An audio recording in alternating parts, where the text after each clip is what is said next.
Hello, one and all. So glad that we're gathered together. And so glad we're talking about, well, it's the title of my latest book, Falling in Love with You. Exactly as you are. And so while we're waiting for others to come into the call, I just invite you to just close your eyes for just a few moments and just breathe in and out through your heart.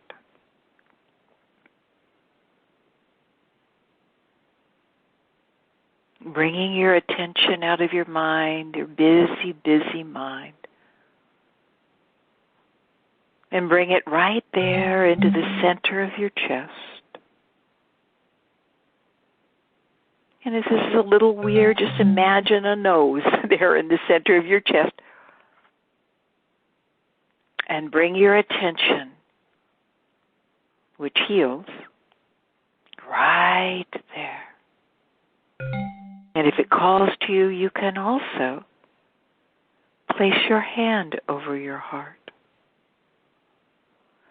You and I have been on a long, long, long journey away from our heart,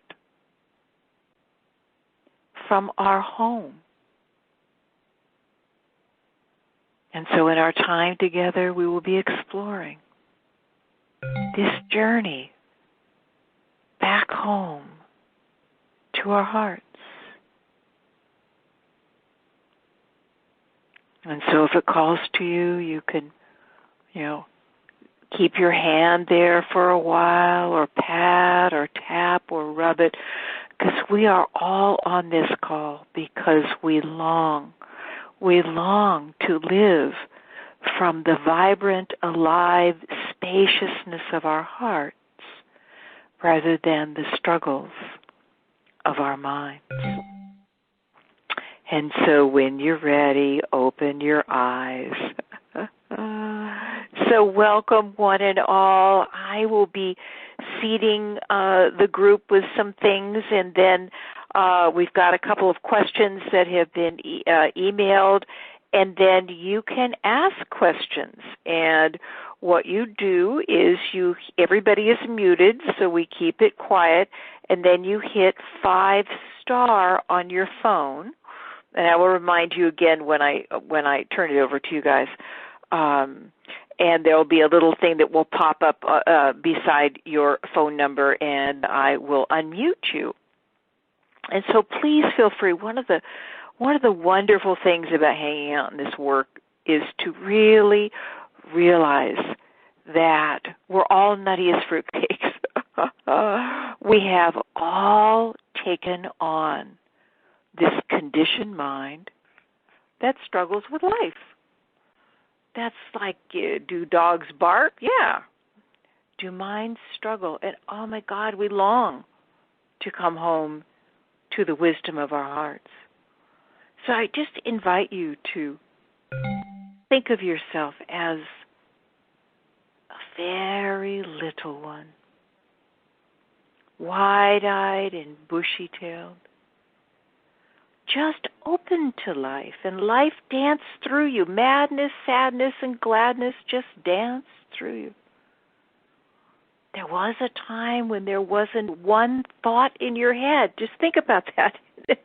Deepak Chopra says we have 65,000 thoughts a day, or it's 60. I can't remember what he said. I heard it a number of years ago, but it's somewhere around there. It's a lot of thoughts that we have every day, and we tumble from one thought to another.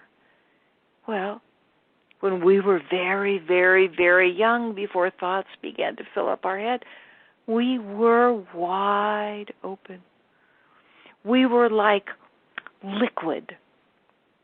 And slowly and surely, we were poured into the jello mold of our family and of our society and of our religion. And slowly and surely, that jello mold of our personality, of this conditioned mind, got solid enough that they took away the mold, and then there we are, and we jiggle our way down the path of life. And yet, that is not who we are. How do we come home to our heart, which science has now shown is our main brain? It is actually a brain, and it is our main brain. And the first thing is to discover, to really acknowledge that you do live almost exclusively in thinking about life.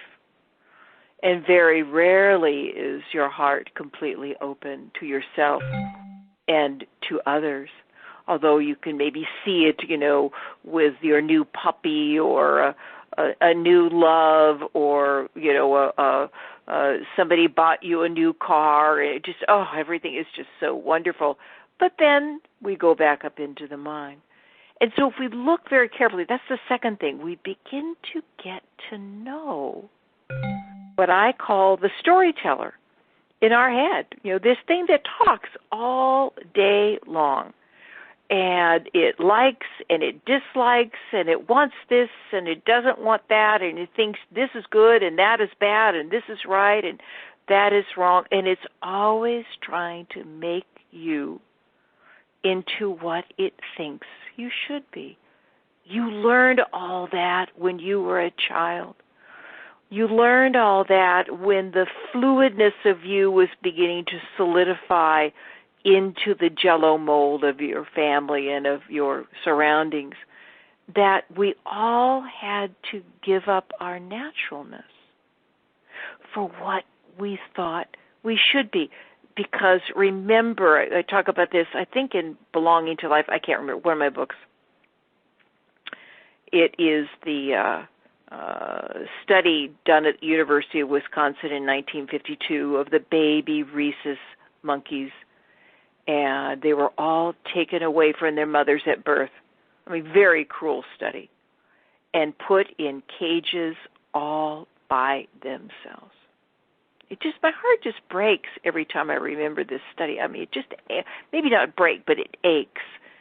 And they were given the choice of two different mothers. And if they chose one, they didn't get the other.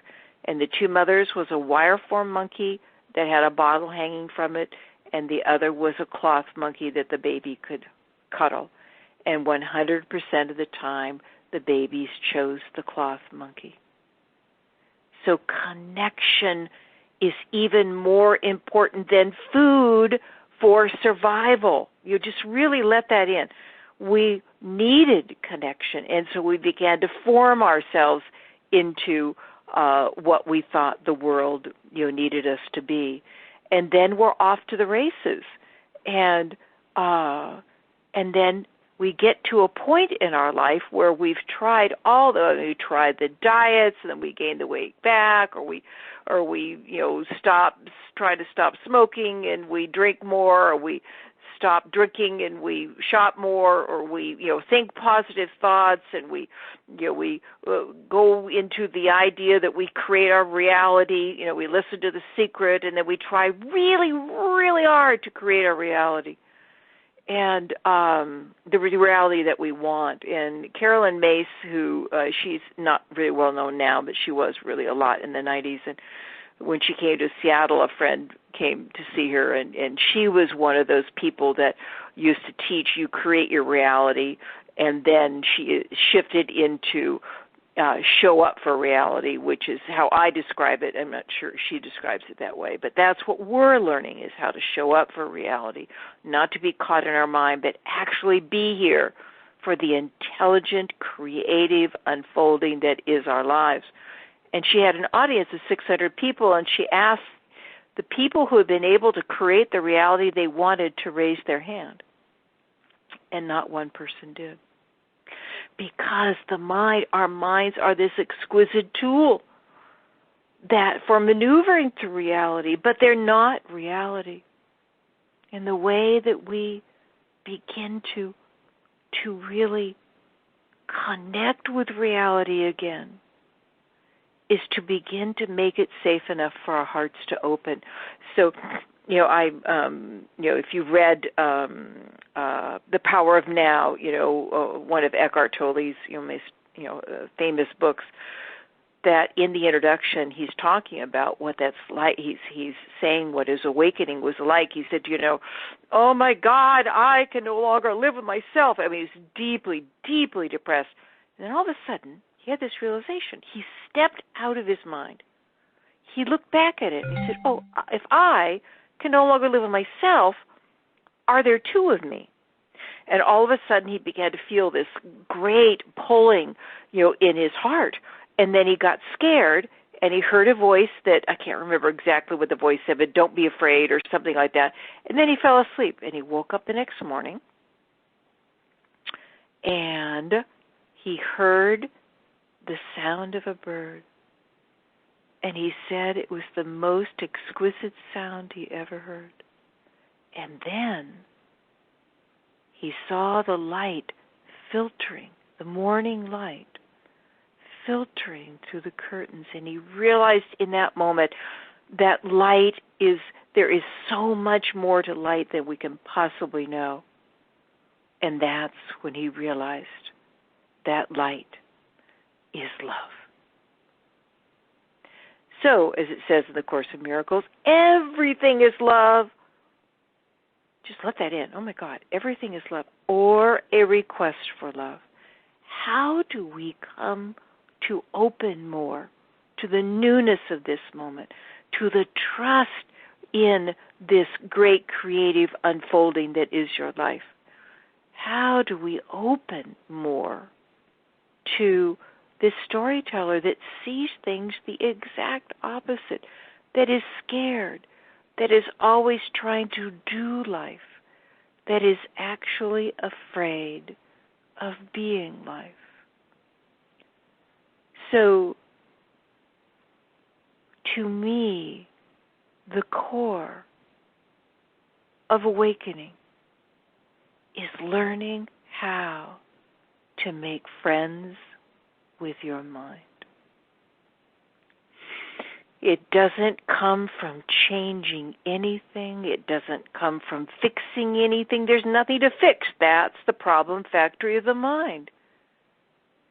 It doesn't come from even understanding anything, although that can be helpful up to a point.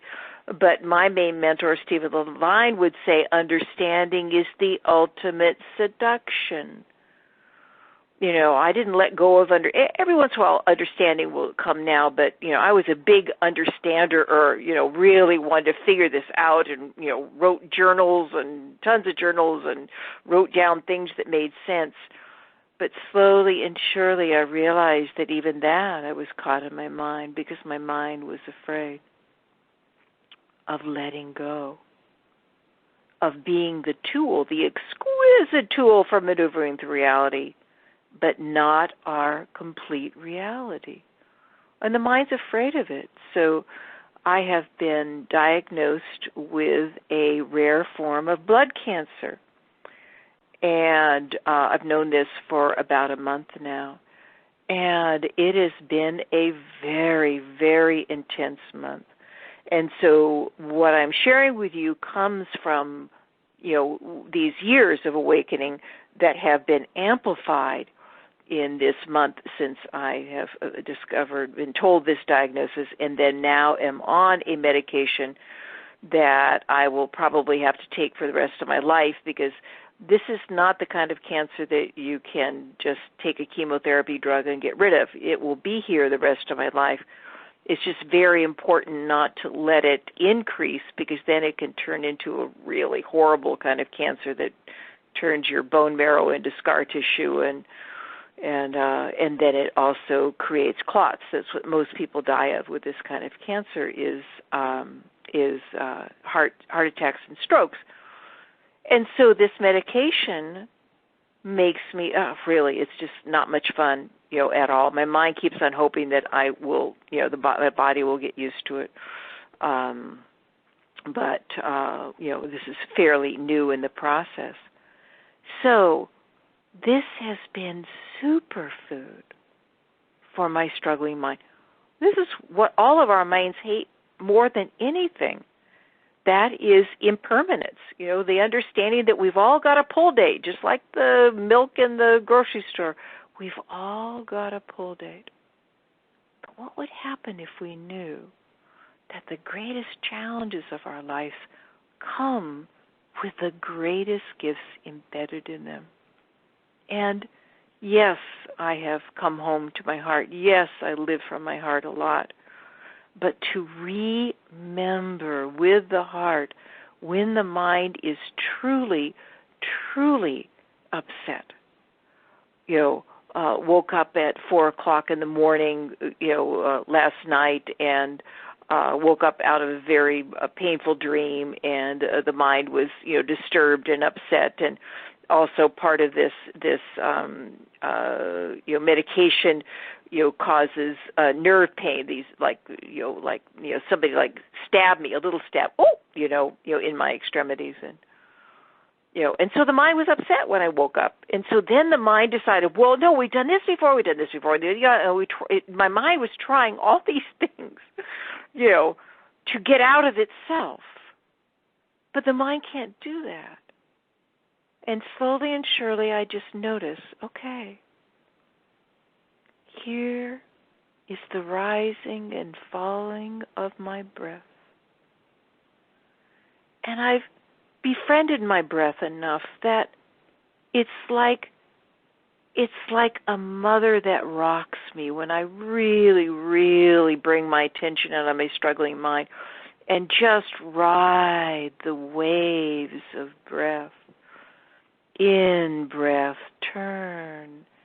Out breath, turn. My mind stopped trying to get out of its pain. And I just brought my attention back into my body. And because I was in my body now, it was safe for my heart to open. And it just opened like the sun rising in the morning. And all it said was, oh, of course you're struggling, dear sweet mind. This is hard. This is challenging. But I am here with you now. And our minds are just like you and I. When we're having a hard day, and if somebody comes and says, oh my God, not again, I'm so tired of you, talking about this, or they completely ignore us, or they try to fix us, or they just walk away. That's more superfood for the struggling mind.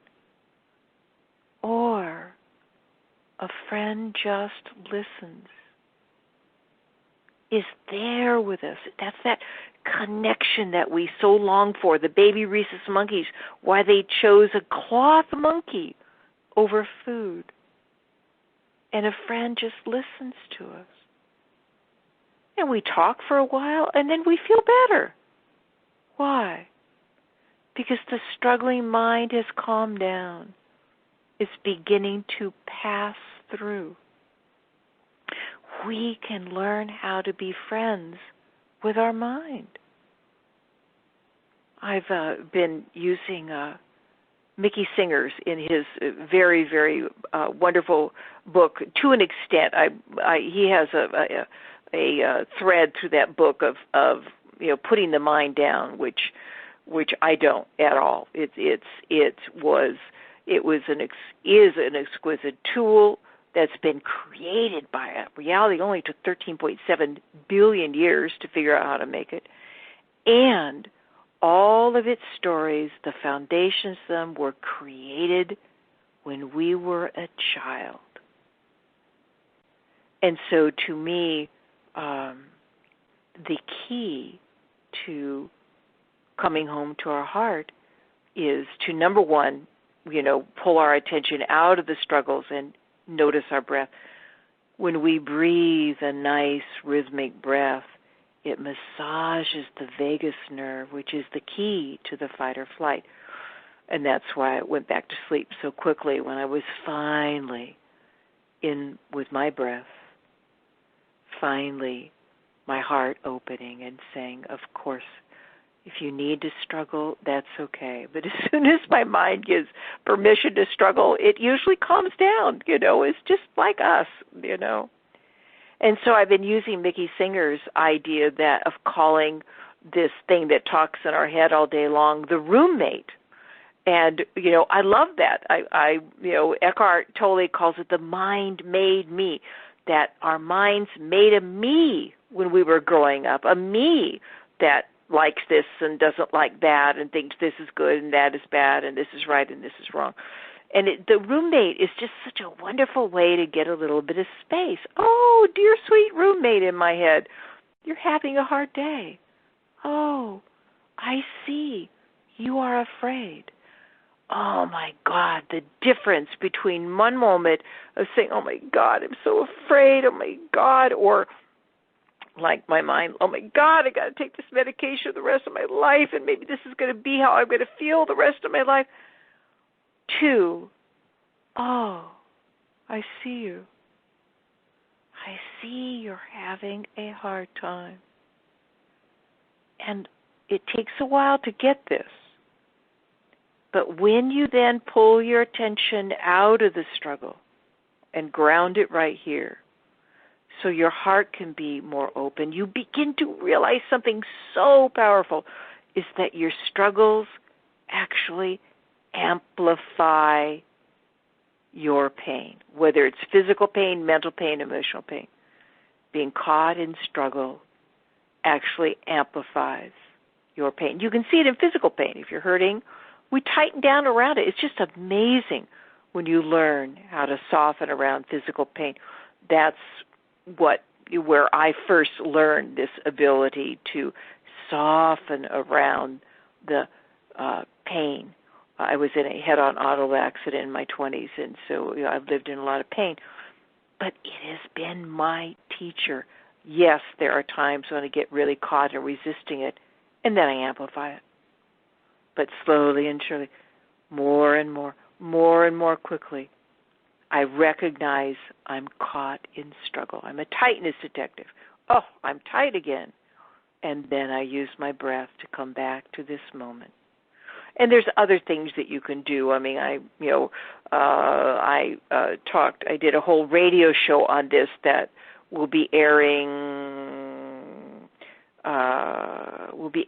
a week from today.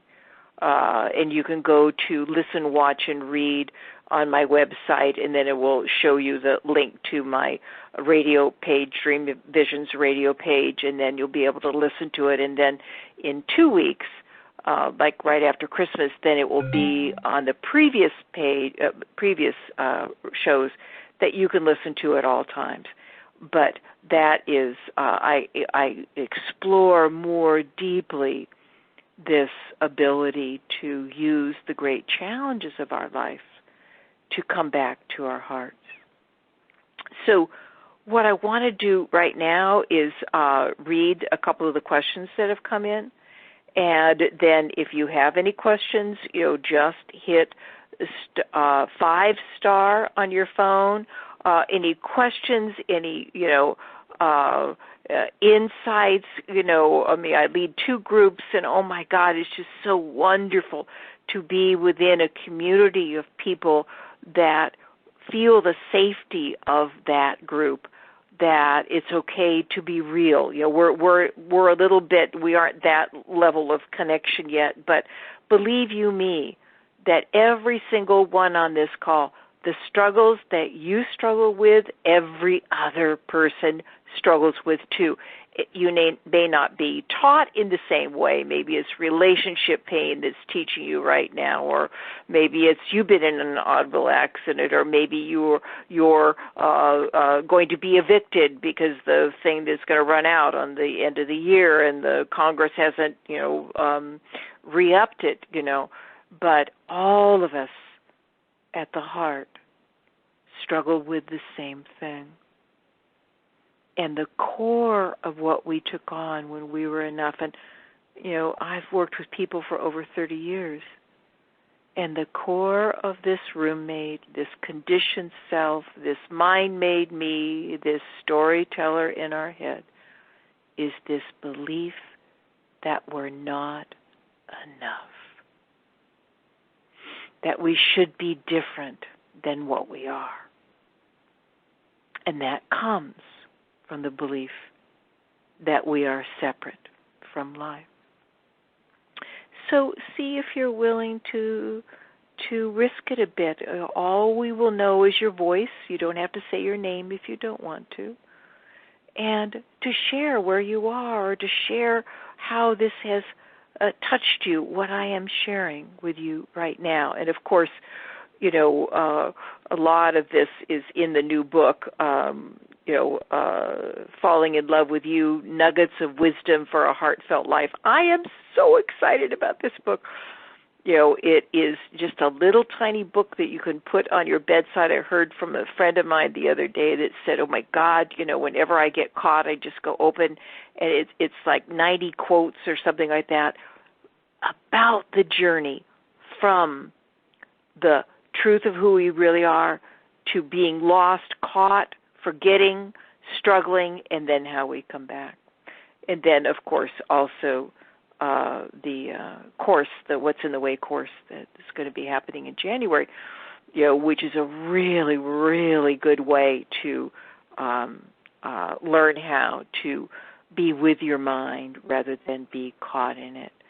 And so let me go to the questions now, and then if you have a question, please, I will call on you after I read these questions. So the first is, I've had some intense feelings coming up lately. For about a week, I got lost in the feeling of total ugliness. It felt like a big, dark stain had leaked out into the emotional background of my world. I was really thrown off balance, and reading passages from your books helped bring me some solace and movement. Thank you. Now, it is not the same intensity, but I feel it is an ongoing bubble of struggle that will need a lot of compassions to be freed. Any suggestions? So I'm going to talk about it at the level of the body, but ugliness can be, I just really, truly believe that I was a really ugly person, mentally, emotionally, and physically. And, of course, I was brainwashed like we all were, that a body, and it's so sad that even men are getting caught in this now. They're having calf implants and bicep implants and hair implants and, oh, my God, because we were all taught this exquisite creation that we have been given by life that was once one cell that was so tiny you couldn't even see it with the naked eye. Oh, my God. And it knew how to develop into the 30 trillion cells that make you up. Oh, my God. And we got brainwashed. This is how strong this struggling mind is. This idea that our value is in how we look. And so a number of years ago, I found this book. Oh, my God, what's it called? I can't remember. If it comes, I'll share with it. But it's a coffee table-sized book. And it is a picture of 100 women, and they're all nude. And the first picture is of a baby girl, her head crowning in birth, and the last picture is of a 98 or 93-year-old woman. Oh, my God. So here, the picture of the woman, beautifully done pictures, on one side of the page, and the other side of the page, people write about their bodies. Oh, my God. So much conditioned self-hate, but also people in there that had learned how to love themselves exactly as they are. And so what my mentor had me do was to, many, many years ago, she said, okay, I want you to look at yourself, in the mirror. I couldn't do it. I couldn't do it. And then slowly and surely, we started with my hand. And then it took years and years. And now, as I am in an older body that flaps in the wind and, jiggles and all of this, and has all sorts of wrinkles and all that, I now look in the mirror most every day and just celebrate the beauty. There are some days when I'm feeling raw and vulnerable, especially lately, where I start taking off my clothes and I go, okay, I'm not going to look today. And I go, no, let's look. And I meet myself with my heart. That is a really good metaphor for knowing this black stain, the dark stain. What's happening for you, Susan, is rather than this dark stain coming to take you over like a cloud, it is this deep belief that you took on when you were young, that you are not okay as you are. I talk about that in the new book, that's what we've been brainwashed. And, when I looked at many years ago at this book that had all these women, oh, my God, they are all so beautiful. Some had breasts, some didn't, and some had one breast. Some had rolls and rolls and rolls, and some were skinny as a rail, and some had curves and not. Oh, my God, they were all beautiful. But during that time, I still couldn't look at myself in the mirror. That conditioning was so strong. So our conditioning is also strong that we are ugly, that we need to be better or different than what we are. And that is the Pema Chodron. I'll try to find it and have Deborah send it to you. She's that Buddhist nun. She has this most wonderful writing that I used to put out on all my retreats called The Innocent Mistake. And that's the innocent mistake we all took on, this belief that we're not okay as we are. And so rather than this stain overtaking you, this is arising from deep within because you are ready.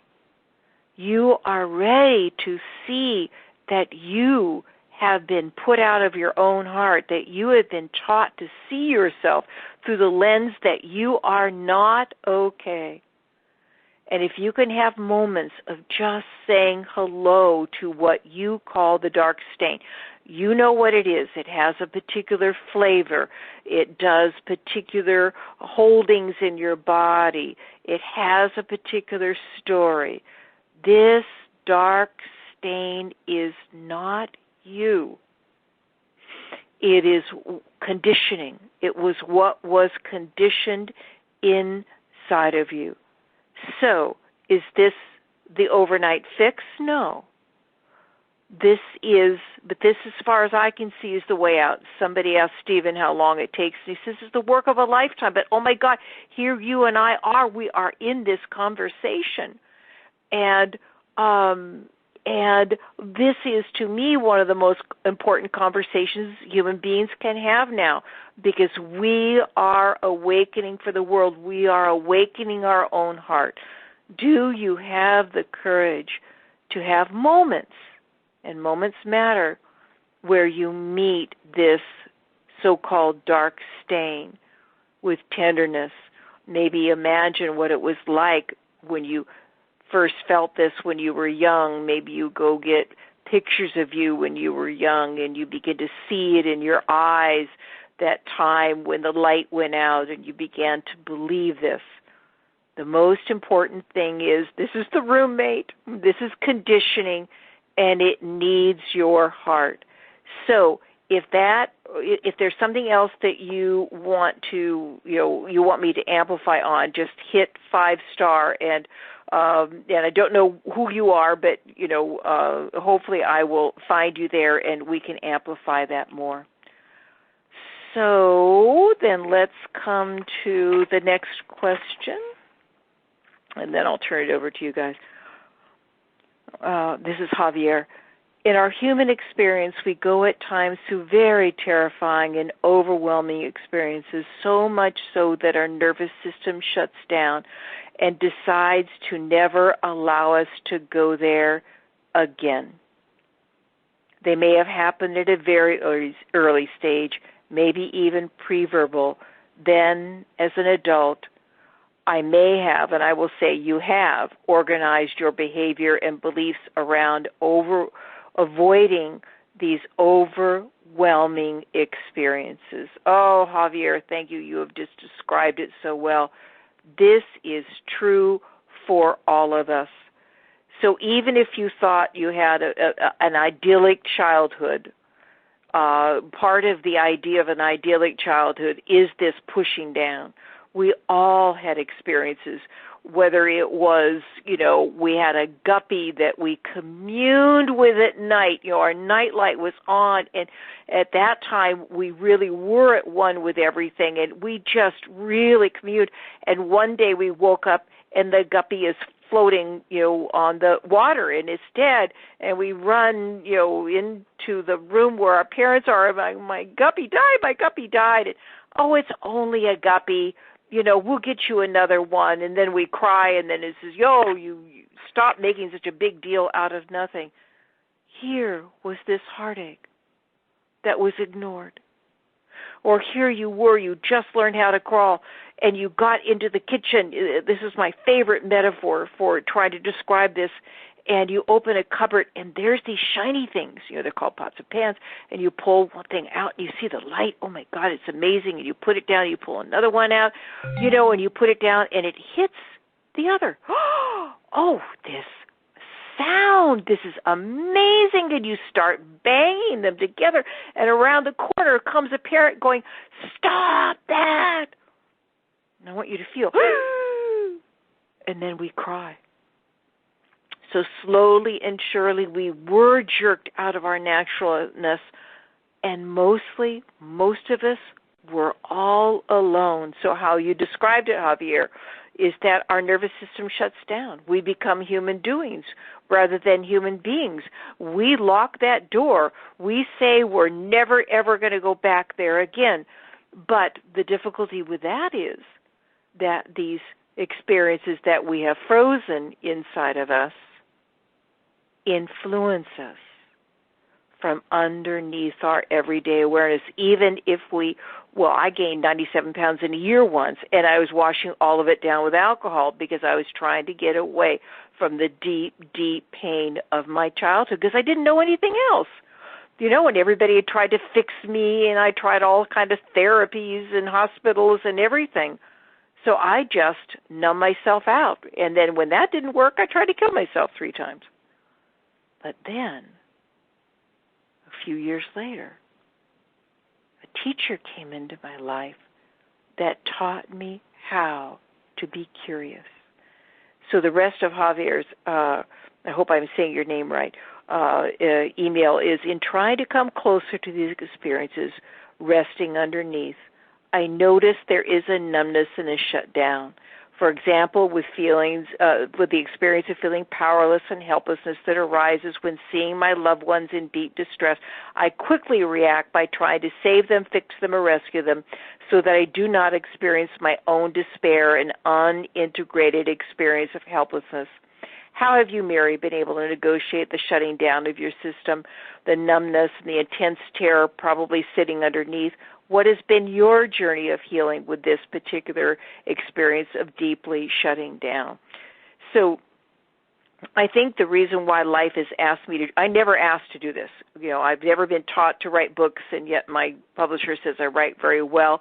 I've never been taught to do talks, and I used to do a lot of talks, and, and I've never been taught to lead Zoom groups, and yet, and so it was very scary for a while because the safety, the so-called safety, and I'm putting that in air quotes, that I had found, it wasn't safety. It was the cold, dark room of my mind. But my mind said, don't go back there. Don't feel that despair.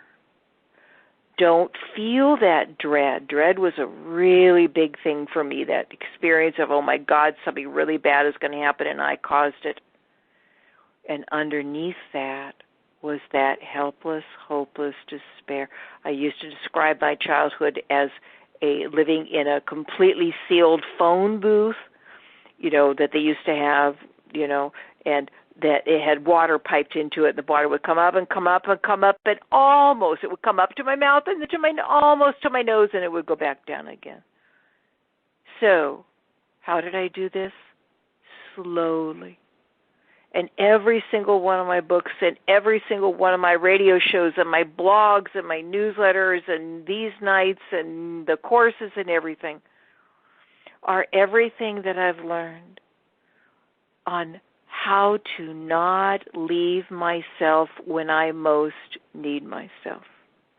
Now, it is a process, just like a child that that is just crawling, it is pulling itself up, and is starting to take a couple of steps along the couch, and then it falls down, and then it holds on to a human hand and walks, and then it walks a few steps by itself, and then it falls down. It doesn't start walking overnight. And if we were a child, we'd be mad at ourselves for falling down. But this is a process. And we slowly start noticing that like we're tight. We slowly start working with our breath. We notice that we hold our breath a lot. And we begin to open our breath. We begin to massage that vagus nerve. We begin to tap, pat, or rub our hearts. We begin to learn how to see how scared our minds are. All of us, how scared our minds are. How much they believe that we are not okay as we are. And slowly and surely, we unlayer these deeper things. We don't force the process. This is so important to remember, Javier. Stephen would say, force only closes our hearts. And true healing is when these deeply hidden parts of ourselves can be brought home to our hearts, just like I was doing, at 4 o'clock this morning. Well, not quite at 4 o'clock because the mind struggled with a while trying to struggle with the struggle. And then I noticed the breath. And then the heart opened. And then the mind got heard. Did it take me a long time to actually be with helpless, hopeless despair? Yeah, it did. We have to strengthen the muscle of our awareness, of our curiosity, and the muscle of our hearts. And so be gentle with yourself. It's just enough to notice, and it doesn't seem like this is enough, but it is, because it's a moment of consciousness, that when your loved ones are going through a lot and you are powerless to be with them, just to notice, oh, the powerless one is here. To not demand that you go and meet it. It also helped me. Both of my children were really on the edge of life for, a couple of years, and there's a couple of times that I went from one hospital in the morning to another hospital in the afternoon. And it was so, oh my God, that was so intense, because just like what I'm dealing with the cancer, the mind hates suffering. And right now it hates my suffering. Right then it hated other people's suffering. And what came out of that is their soul knows what it is doing. Now, I don't know what a soul is, but that's how the statement showed up. It really helped me a lot to really trust that suffering is a part of life, and that's a whole nother discussion. But just like the yin and yang symbol, which is one of the most important symbols humanity has, here is the dark and light nestled together. They aren't on opposite sides of a line. And in the light is a point of dark, and in the dark is a point of light. One of the things that once Stephen told a story that, he was leading a workshop with a number of other people, and somebody, at the break was, needed help for a healer, and all these healers rushed over, and Stephen didn't go. And a friend asked him, why didn't you go? And he said, because I'm learning not to take away people's pain. So to trust that pain, just like if you give birth to a child, there are contractions. We are giving birth to ourselves, and there will be contractions. And as the babe gets ready to come down the birth canal, Oh my God, those contractions in transition. I had 2 natural childbirths. Oh my God. Well, the contractions of birthing ourselves, back into our bodies, back into our heart, which is our home. There are contractions. Just notice. And then when you can, acknowledge. And then when you can, just notice what's going on in your body. How is helpless, hopeless, despair? Where does that live in your body? That's probably different than anger. That's probably different than self-pity. Begin to turn for just a moment. Believe you me, just a moment matters, a moment or two, because we have this huge urge to get away. That's the game of the struggling mind, is to get away from what we are experiencing.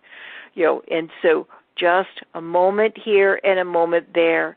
And it has brought me to where I am now. And I have a very spacious, heartfelt life. And I have my edge. We all have our edge until we die. And my edge lately is cancer and then this drug that I have to take. But oh my God, Javier, it is bringing so much spaciousness into my life. Just like when you give birth, when the contraction is really strong, especially those in transition, and you learn how to relax.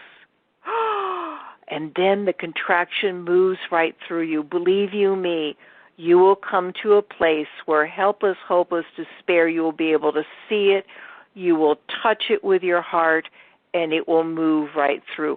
Although, when you hear that, if you then try to go to it to move it right through, it won't work. It is really learning how to say hello to these deep, deep feelings that we all experience quietly, pretending that we don't, not wanting other people to see. So thank you for your realness, Javier, and thank you, Susan.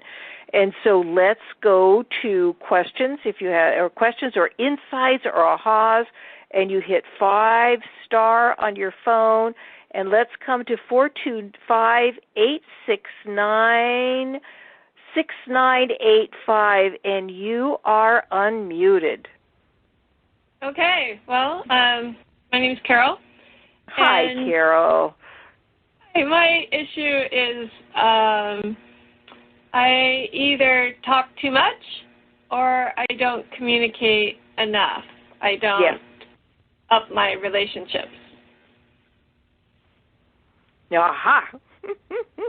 There's that mind again. Can you, for just a moment, step back and go, oh, there's my mind saying I'm doing it wrong. Can you feel just a tiny bit of spaciousness with that? Well, it seems to me that if what I want are rewarding relationships, that talking too much is not a way to get there. That's that fear that I'm not enough and somehow I know. Okay, but I actually do the thing that makes it not okay. Yeah, but can you see that talking too much is the fear-based mind trying to make something happen? It's definitely wanting something to happen. Exactly. And that's the game of this conditioned mind. And, I could tell you, do this, just stop talking, and then everything will be okay. That's not how it works. We are talking about a new paradigm, and we are talking about true and lasting relationships with other people come from a true, interested, heartfelt relationship with ourselves. So, a core step for you is to see and open your heart to the one that just talks a lot. Can you see that is starting to create a healthy, loving relationship with yourself rather than being out there and trying to create a particular kind of relationship out there? Uh-huh. Yeah. I also, when I get very tired, I talk too much. And it took me a long time, especially when I'm out, teaching. It took me, I just all of a sudden would realize that, oh my God, you're just blathering. At least I blather good things, But I began to realize that was when I felt really vulnerable. And every once in a while it will show up again now, not very much. But when that idea that I'm talking too much shows up, rather than buying into the story of it, I just come back and I just acknowledge I'm feeling vulnerable right now. And it is so powerful in relationships. You can't do this with everybody. But this is where we want to kind of head, is that that when you are starting to talk too much and you become aware that you're talking too much, you learn to first of all speak the truth to yourself, like I have. Oh, talking a lot. The judger comes. Oh, the judger comes. No, I'm just feeling vulnerable right now. And then I hang out with the kind of people that then I can say, I notice I'm talking a lot, and I'm feeling very vulnerable. Believe you me, being that real is what relationships need and want. So how are you doing with this? Well, I can say I signed up for your next course, and I'm hoping to more. So until the course, what I invite you to do is to give the one that you think talks too much a name. But it's got to be a nice name, even kind of a silly name like Petunia, right? And okay. I see you, Petunia. It is so, it's a Y in the road. One Y is, oh my God, I'm talking too much. I'm just messing up this relationship, and and oh my God, they're not going to want me or whatever. Or the other Y in the road, hi, Petunia. And the more you begin to see her, the more you feel her vulnerability. Oh my God, sweetie, our hearts were completely open when we were young, and they got hurt, battered, bruised, kicked around. One of the scariest things to do in life is to be real with other people. We learn how to do that with ourselves. Oh, Petunia is here. I'm feeling vulnerable. And then slowly and surely have people in our life that we can be real with too.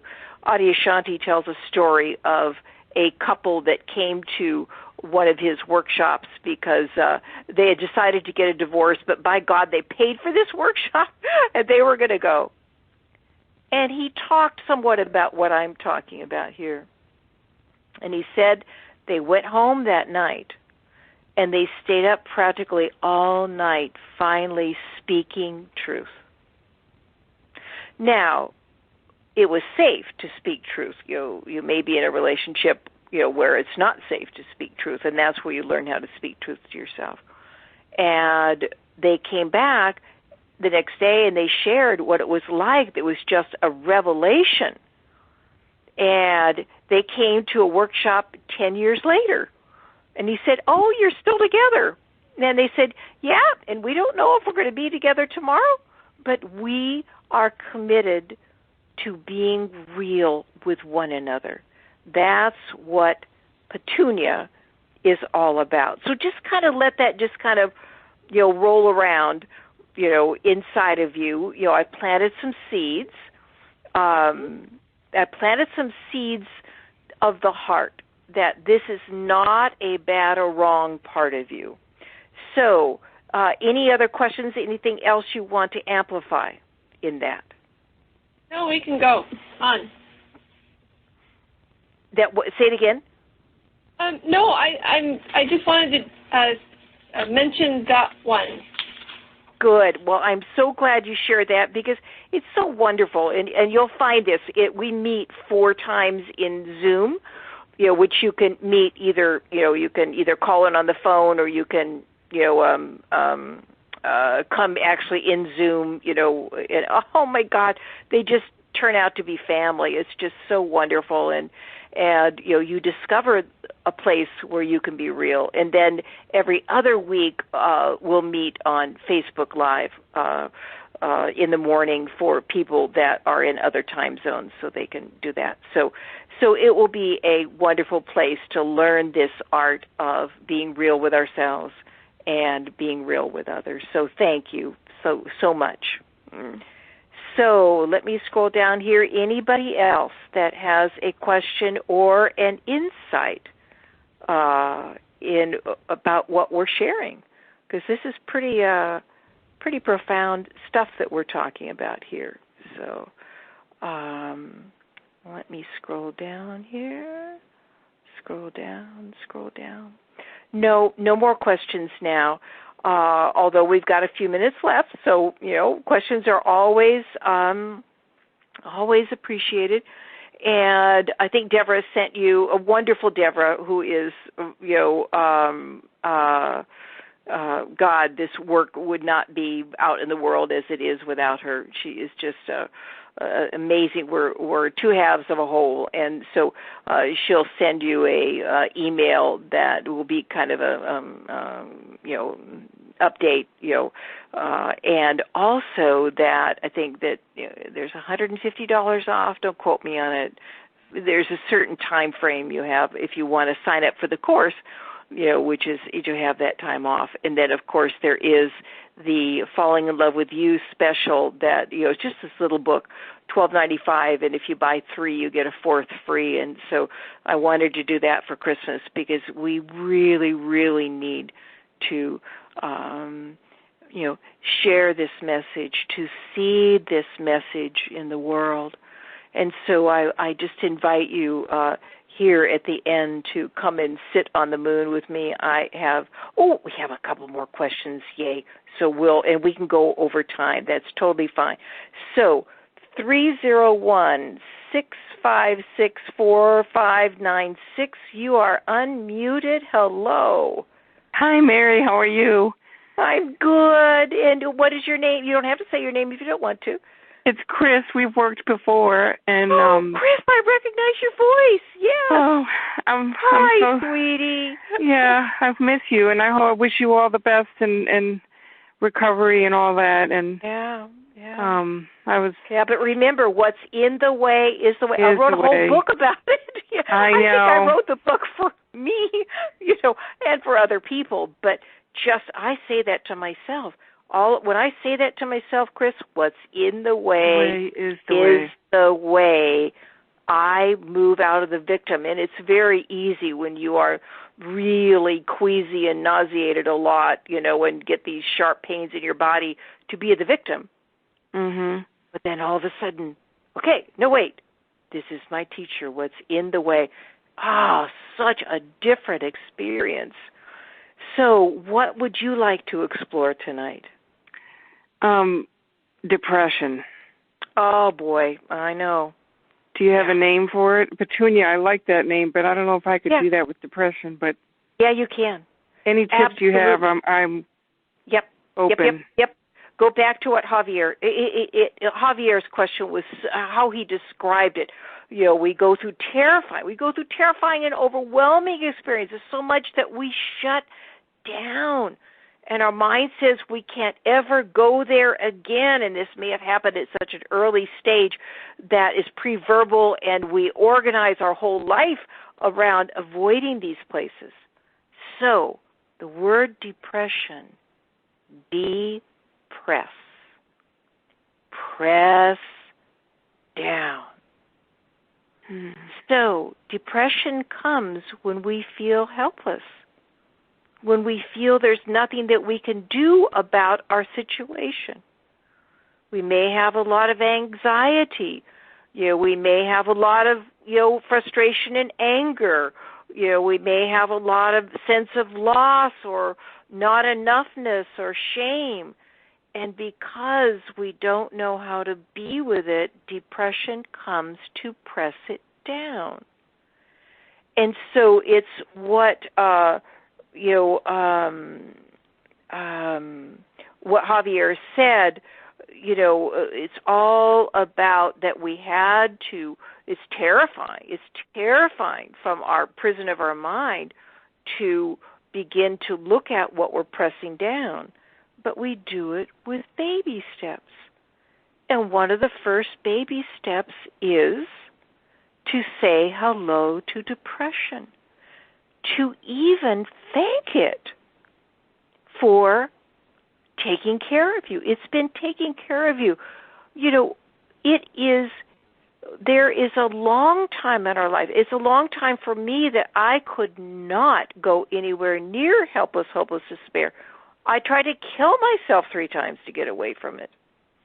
But slowly and surely we learn the skills. And we learn how to turn towards rather than away. So right now for you, depression is your teacher. For me, it's polycythemia vera, my particular form of blood cancer. We can both. I can say hello to the blood cancer and all the feelings it generates, both in my mind, my emotions, and my body. I invite you to say hello to the one that is pressing things down.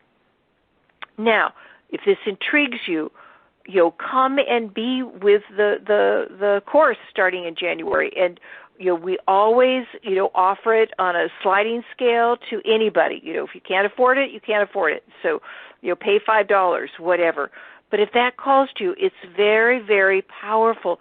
You've taken a step tonight being real, saying, God, depression is here, and to discover a group of people that you can even be more real. And you find that when you share in this way with other people say, oh, my God, I know that too. In fact, we got off a group this morning, and the last woman that shared, she said, I'm so close to tears because everybody that shared, I know that place too, and I don't feel alone in my struggles anymore. Mm-hmm. So if it calls to you, come be with the course in January so we can keep on deepening this. This is like learning a language. Like if you went to learn Chinese, if you stopped your Chinese classes, it would just kind of fade in the background. And so we just keep on, and and then I'll have another course, the compulsion course, the one about, our core compulsion is struggle. That's after that course, and then I take a break for the summer, and then, we can just keep on meeting and keep on learning this language. So does that bring hope? Yes, it does, Marian. Thank you so much. And I took the core compulsions with you. I don't know if it was last year or the year before. So okay. Thank you so much. Okay. Well, hope our paths cross again soon, Chris. Take care. Bye-bye. And now 804-852, 2855. You are unmuted. Oh, hi. Hello.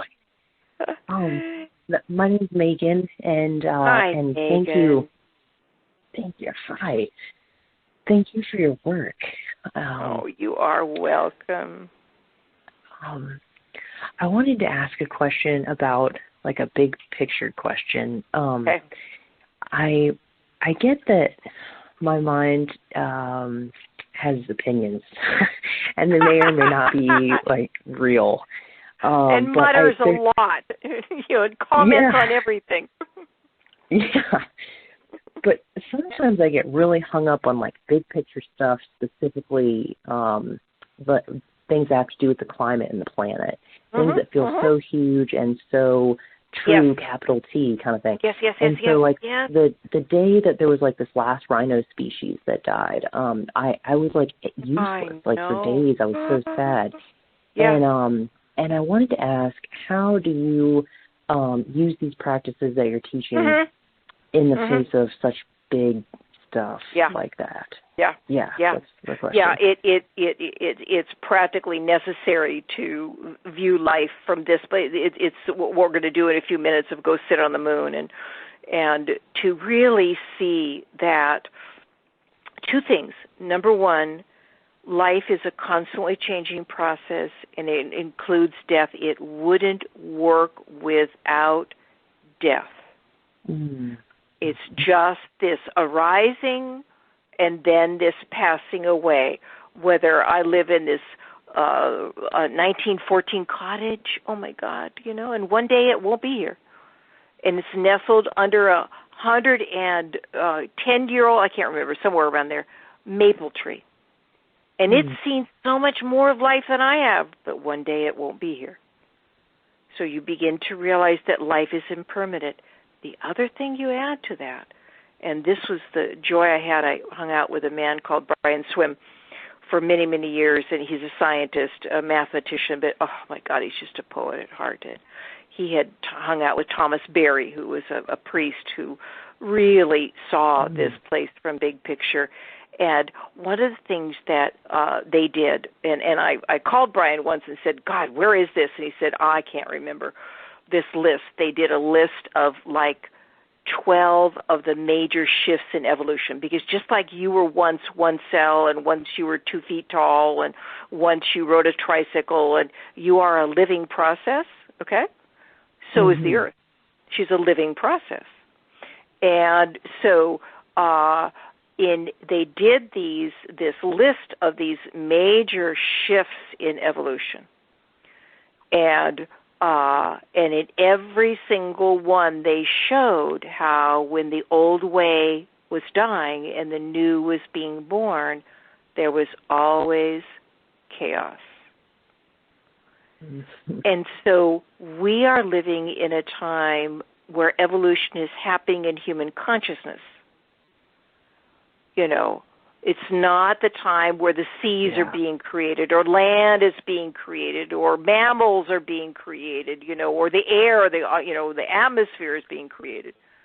We're living in a time where human consciousness is the most powerful force on this planet right now, other than life. Life could just shake itself and, I don't know, be hit by a meteor and we'll all be gone, But to me, this is an intelligent process.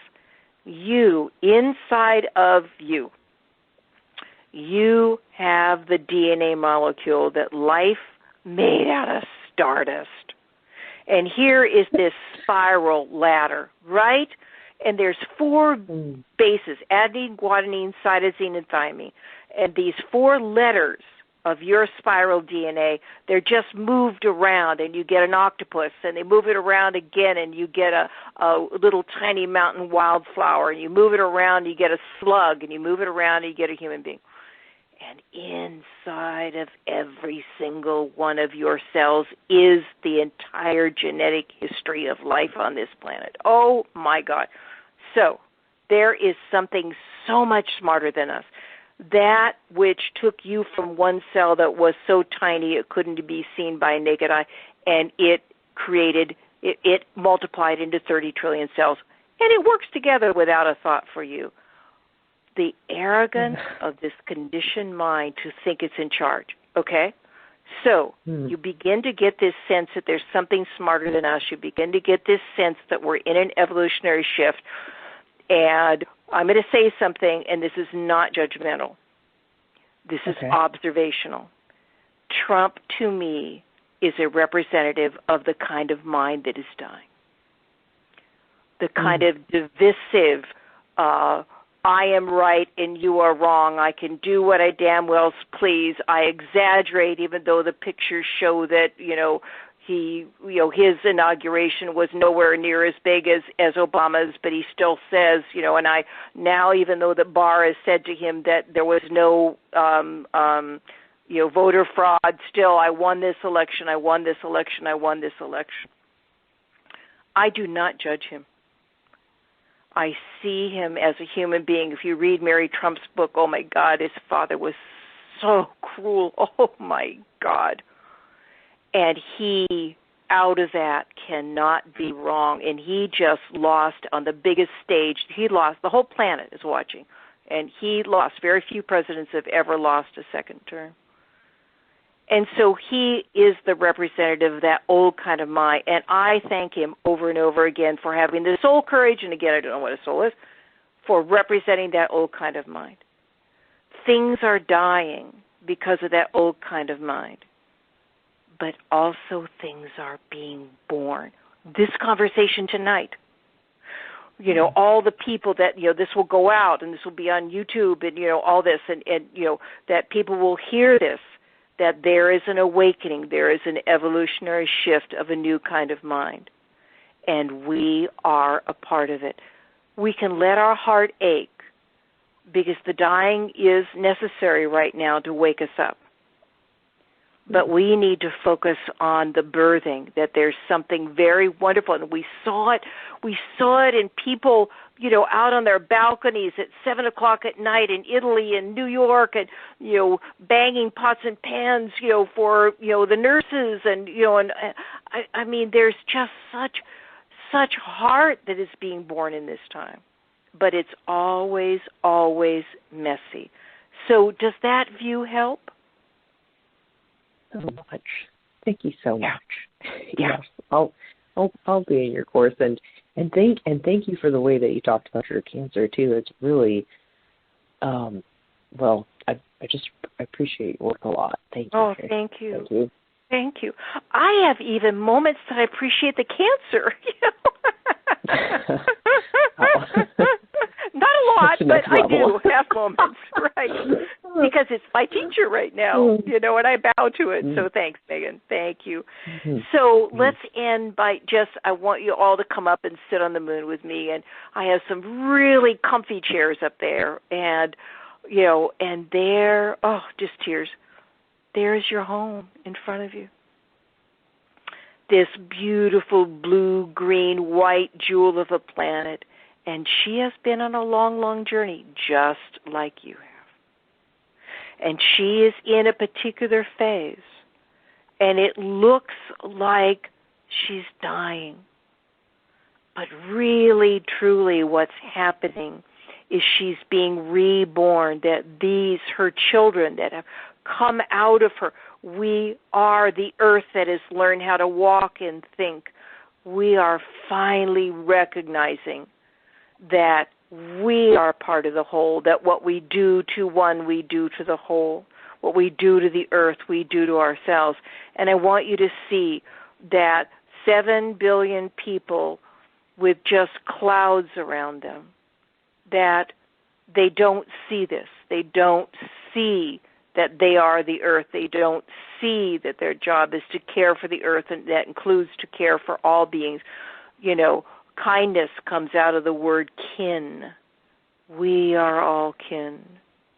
And now I just invite you to see in many people all around the world this vibrant, shining light that is coming from these people's hearts, and it completely dispels the clouds.